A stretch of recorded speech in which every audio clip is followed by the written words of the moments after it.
So, do you have back pain or side pain or maybe even hip pain? Do you have knee pain? Let me tell you why the problem is not your psoas.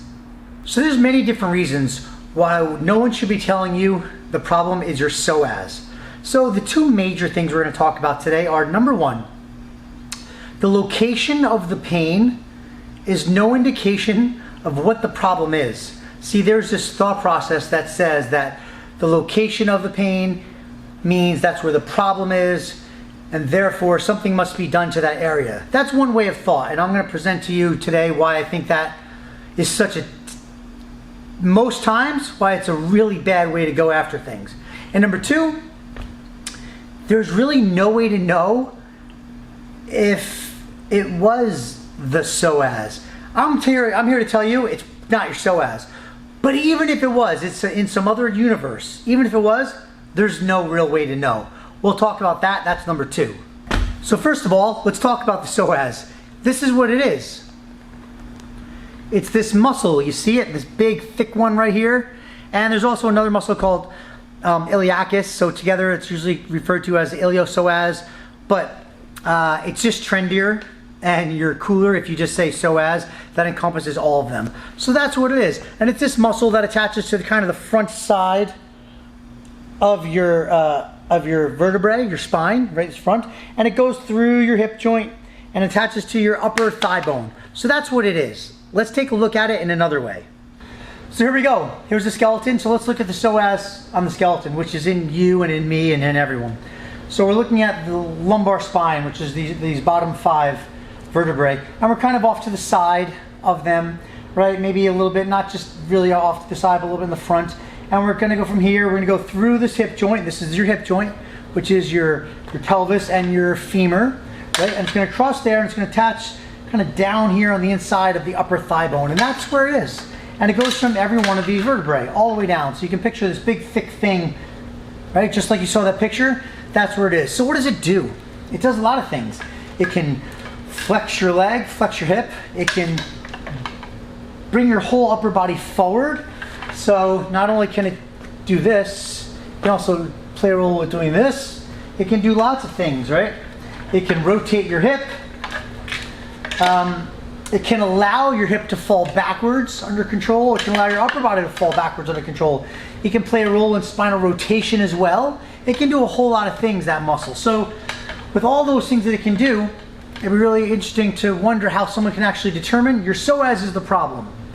So now you've seen a picture of the psoas, you've seen it on the skeleton. So why do I say that the location of the pain is no indication of what the problem is? So I say that for a bunch of reasons. Let's just quickly first say this. You know when that is a good idea, when that is a good strategy?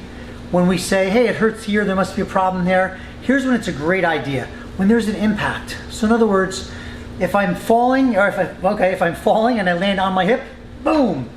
Maybe we should look at the hip to see if there's any damage there. That's a good time to look at something like that. If I got shot in the arm, we should look at the arm. If I had some other kind of impact, someone landed on my ribs, we should look at the ribs. So there are times when it really makes a lot of sense. If we have some pain and we get imaged and we say, oh, that thing is torn, then this makes sense. So there are some times when it makes sense. When there's true structural damage, especially, or often I should say, when it comes in one moment, this acute injury, that's when it makes a lot of sense. If there's disease, let's say there's some really severe osteoarthritis or something in a joint. By the way, there's many times when osteoarthritis itself may not even be a problem, but just for this conversation. Sometimes if there is a disease, some really wearing away, some severe wearing away, and the tissues are really damaged in an area, then it can make sense to look at the area. Excluding those two reasons, looking at the area and concluding that the location holds the solution of the pain, it's a very poor strategy. So let's say I have some pain right here, right in this area, where that's where we said the psoas, part of the psoas lives anyway, right? So what if it was like right in this one spot? Why would we conclude it's the psoas? There's so many other things here. So there's a disc. There's abdominal muscles, a bunch of different ones, internal obliques, external obliques, rectus abdominis. There's a whole bunch of them. There's the skin, there's fascia. There's tendons, there's ligaments that run on the front of the spine. There's so much other stuff. How can we conclude that? Because you can't like locate the exact spot in you and determine exactly what it is. You can just kind of say it hurts around here. That's what we say, right? You all know that. We say things like my low back hurts, and we just mean kind of around here, right? Oftentimes we can't locate the exact pinpoint spot. So, by the way, let's go back to this. Why else is it a bad idea to say that the location of the pain holds the solution? Well, lots of times what we do is there's movement involved, right? People say, when I twist, it hurts here.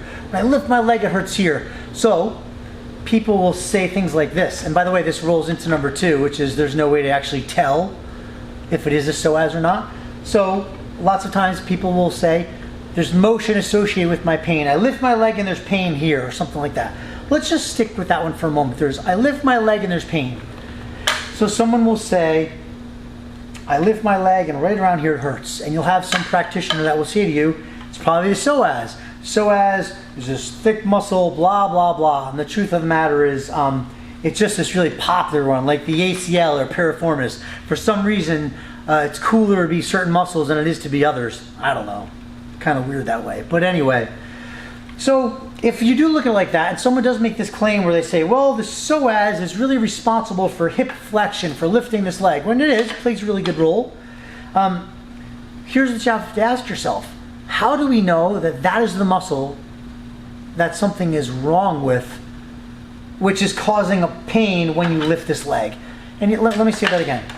If the psoas is a muscle that does lift the leg, how do we know that's the muscle that has a problem? Because here's the thing. There's other hip flexors that exist. There's other muscles that cross the front of the hip that play a role in flexing the hip. It is impossible to tell that it's the psoas that has the problem. Okay? You can't tell. There is no muscle test in this world, or any other world, I've been there, that can tell you that it's the psoas that's a problem. Even if you were to find some test that really puts some focus on that muscle, a whole bunch of other muscles are also working, okay? Just imagine if there's like a bunch of people carrying something heavy and one guy is doing most of the work. Even if the other guy that's not helping a lot, even if he checks out, the guy doing more of the work, it's still going to be harder for him. So what I'm saying is, even if there was some test that puts all this emphasis on this one muscle to determine it's the psoas, all the other ones are playing a role. And if there's a problem with the other ones, maybe it hurt here, who knows, right? There's no way to tell. There's just no way to tell. You'd have to have some active MRI, nerve conduction study, which, by the way, most of the time still won't tell you what else is working. Let me share something else with you too. It's not just about this hip. If someone were to say, I lift my hip and I hurt here, and someone says it's the psoas, understand, when you lift this leg, and it changes if you're standing or lying on your back or on your side or on your belly, whatever, it changes. But if you lift your leg, if you lift one leg and you're standing and there's pain, all your weight shifts to the other leg, and now your body is being pulled to the right, and a whole bunch of other muscles needs to stabilize. It may be the stabilization that's causing the pain here when you're on the other leg. You can't just focus on one muscle causing one motion and determining something's wrong with that muscle because I know that it does this. It doesn't work that way. There's no way to know if that's the muscle with the problem. And on top of that, most importantly, whenever you perform any one motion, not only are many, many muscles contributing to perform that one motion, but a whole bunch of other muscles throughout the entire body are also working to allow you just to perform this motion. I'm going to show you something. Check this out. So here I am, right? Imagine this for a moment. Imagine I take a dumbbell in my hand. I'm going to kind of move all weird so you can see me. And I go like this, right? I go, I'm holding a dumbbell. And I ask you, I say, what muscle's working? See, I'm making this real big. I go, what muscle's working? And you say to me, your biceps working. Here's the thing though, right? While you're right, while the bicep is working, there's a bunch of other muscles that cross this joint. They're also working too. And there's no way to determine which one it is that might have a problem. if that's even how it works. On top of that, if I'm holding this dumbbell, can you picture a dumbbell, say a 30-pound dumbbell in my hand because I'm so strong? The dumbbell is also doing this. It's pulling my wrist down. That means all the muscles crossing the wrist, they're working too. And can you picture this dumbbell here still? And trying to open my hand. All the muscles in the fingers and the hands are working too. So when I go to lift this, when I go to hold this muscle, elbow muscles are working, bicep, forearm muscles, wrist muscles, hand muscles are working. Wow. Check this out. The dumbbell, can you picture it's in my hand? Can you picture how it wants to not just do this, but it wants to kind of rock backwards? That means all the muscles on the front of my shoulder are working as well. Deltoid, chest, like pecs, and all these other muscles, they're all working as well. You know what? The dumbbell's in my hand, it's pulling my arm down. That means all these neck muscles are working. I'm doing curls, I have neck pain. That's weird. I'm doing curls, I have wrist pain or finger pain or elbow pain. Anywhere, right? Check this out. I'm doing curls, but it's only on one half of my body. So I'm being pulled like this. That means every muscle on the left side of my spine is working to hold me upright. But hold on, because I've got this dumbbell, I'm being pulled forward. That means every muscle behind me, from my glutes to my spine, my hamstrings, all those muscles are working to hold me up. There is a lot going on here. My point is, by the way, the muscles in my feet need to contract and my toes need to contract harder because I'm holding more weight. All of it. And if I have an issue with any of those muscles working anywhere, where am I going to hurt? Right? Imagine. I pick up this dumbbell, I'm curling. If something, because we just showed how a whole bunch of things all over on both sides of the body, from top to bottom, how all these things are working when I do a curl. If something's not working well somewhere, where am I going to hurt when I do those curls? You're not so quick to say my elbow anymore, right? Now you're thinking could be his shoulder, could be his spine, could be his neck, could be his hip, could be his toes. And what if I even told you that it's rarely ever an issue of a muscle per se not even working right? What if I were to tell you that most likely it's this whole other thing which has to do with the quality of the control that we have over our entire muscle system? And if any of this sounds interesting to you, and if you have some kind of problem and you have not found the solution you've been looking for who knows how long, and you have people telling you it's your psoas, or telling you it's your piriformis, or naming some muscle, saying that's the problem, then prescribing stretches for you, or rubbing it, or doing something to that muscle, if that's happening in your world, I invite you to reach out to me and discuss another solution that looks at this in an entirely different way, because hopefully you recognize a little bit better now that that thought process is a broken thought process that doesn't work. And if you did get to experience resolution from a thought process like that, I'm very happy for you, because it's a roll of the dice, it's sheer luck. So I hope you do get better, and I hope that if you are having an issue, you haven't found a solution elsewhere, reach out.